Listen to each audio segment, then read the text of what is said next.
Voilà, bonjour à tous chèrement, puisque c'est à vous qu'on s'adresse aujourd'hui. Aujourd'hui, on a l'occasion de lancer notre première Web TV et on va la commencer avec notre directeur marketing, notre directeur sportif et puis moi-même, je me suis dit que j'allais me joindre à eux pour vous faire découvrir la première Web TV du Dering. Alors notre première Web TV, je propose qu'on la commence par vous expliquer un petit peu ce qui a été fait pour préparer la nouvelle saison. Une saison 2019-2020 avec beaucoup d'ambition, on ne vous le cache pas, et on va vous l'expliquer tout de suite. Et puis il y a un travail qui a été fait pour la préparer, un travail qui a été fait par l'école des jeunes, par le directeur sportif, par le marketing, par toutes les petites fourmis du club que vous connaissez, Suzy, Nico, qui sont toujours là. Voilà, donc aujourd'hui l'idée c'est de donner un petit peu la parole à tous ceux qui ont travaillé tout l'été pour préparer cette nouvelle saison que l'on veut, comme je vous l'ai dit, très ambitieuse. Et donc tout d'abord, donnons la parole à celui qui est revenu au Dering après 2 années passées au Léopold. Vous le connaissez tous, c'est Manu Brunette. Je lui cède la parole pour qu'il se présente à vous. Ok, bonjour à tout le monde et content d'avoir la Web TV. Je pense que ça sera un succès au Dering. Et je vais vous raconter un petit peu comment je suis arrivé pour 2e fois au DAR et après avoir passé 2 saisons au Léo.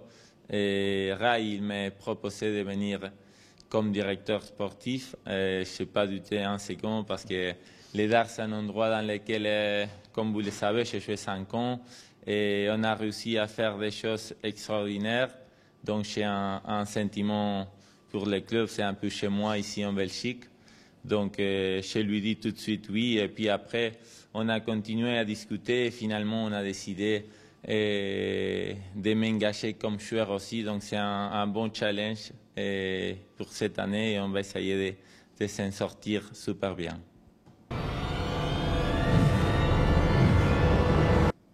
Voilà, Manu, maintenant ce que je propose, c'est que tu expliques un petit peu à nos membres les petites surprises qu'on leur a préparées pour cette année. Tout d'abord, au niveau de l'école des jeunes.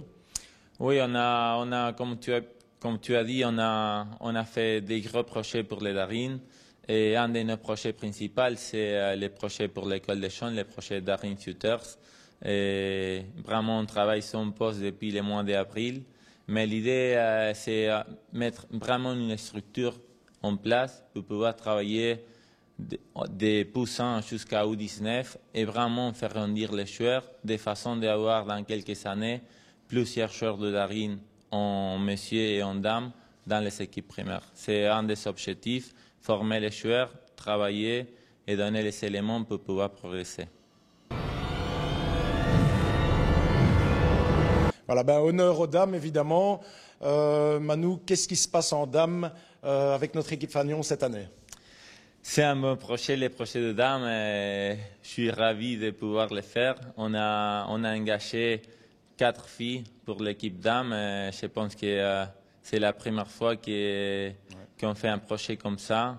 On voit qu'il y a du potentiel, qu'il y a des filles qui sont là depuis longtemps. Mais il nous manquait un peu la structure et avoir des filles d'expérience et c'est ça qu'on a réussi à faire. Donc on engage Anna Bertarini qui était internationale avec l'Argentine et l'Italie.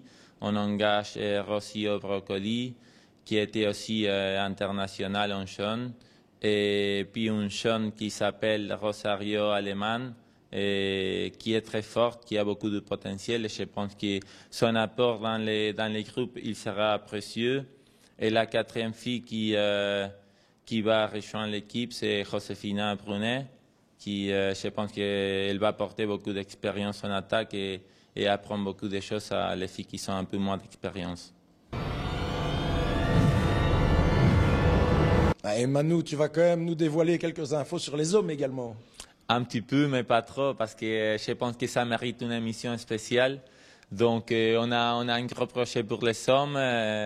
On a engagé pas mal de joueurs, mais on va pas donner la liste aujourd'hui parce qu'elle n'est pas petite. Donc, à vous de voir la 2e émission et pouvoir suivre les projets pour les messieurs. Alors, moi, ce que je propose, c'est que, maintenant que tu nous as présenté les dames, qu'on sait qu'il y a quelque chose qui se passe pour les hommes, quelles sont les ambitions des dames et des hommes pour cette année?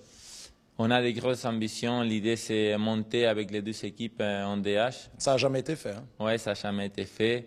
J'ai confiance en ce projet. Je pense que tu l'as aussi. On croise les doigts dès maintenant. Mais il n'y a pas de secret, c'est le travail.